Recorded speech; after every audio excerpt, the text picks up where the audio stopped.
தெய்வ சங்கல்பம் இருந்தால் தான் நடக்கும். அதனால சுவாமி என்ன பண்ணாருன்னா, இந்த இப்பேற்பட்ட ஒரு யக்ஞத்தில எங்களுக்கெல்லாம் சான்ஸ் குடுத்தார்.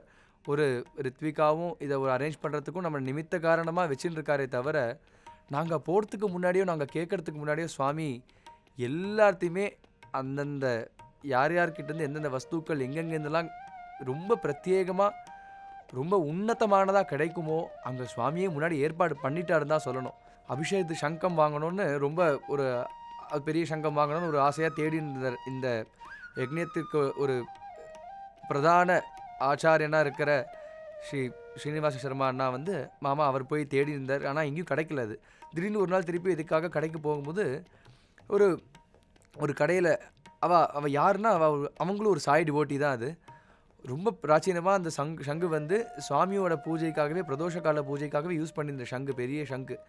அத உடனே அவங்க இந்த மாரி ஒரு யக்ஞம்ன்றது உடனே சுவாமிக்காக எடுத்து உடனே அத அபிஷேகத்துக்காக குடுத்தா. அந்த மாரி எந்த வஸ்துவா இருந்தாலும் சேராம, அது ஒரு ஏலக்காயிலிருந்து, ஒரு கிராம்புலேருந்து எல்லாமே சுவாமி அரேஞ்ச் பண்றது தான்.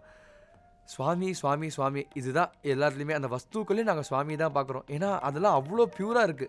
நவரத்னங்கள் கூட பிளாஸ்டிக் கலந்ததோ, ஒரு கலப்படமானதோ கிடையாது. இந்த கலசத்துல போட வேண்டிய நவரத்னங்கள், சிற்பங்கள் எல்லாமே சுவாமி பண்ணிண்டார். சுவாமியே இந்த யக்ஞ கர்த்தாவா இருக்கார்.